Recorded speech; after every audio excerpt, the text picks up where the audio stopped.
একসময় এক বনে টবি নামের এক চালাক কচ্ছপ এক ছোট্ট নদীর ধারে বাস করত। টবি তার বুদ্ধি ও শান্ত স্বভাবের জন্য পরিচিত ছিল। একদিন ফিলিক্স নামের এক লোভী শেয়াল টবিকে গাছের নিচে বিশ্রাম নিতে দেখে ভাবল, এই কচ্ছপটাকে খেলে মজাদার খাবার হবে।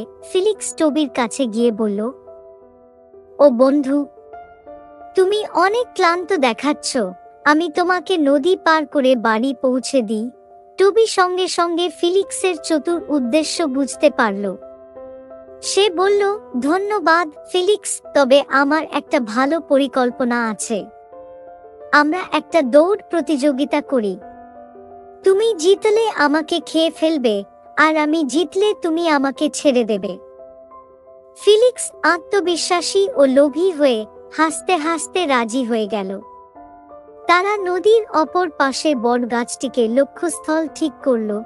দৌড় শুরু হওয়ার সঙ্গে সঙ্গে ফিলিক্স খুব দ্রুত দৌড়াতে শুরু করল, কিন্তু কিছুক্ষণ পর বিশ্রাম নিতে থেমে গেল।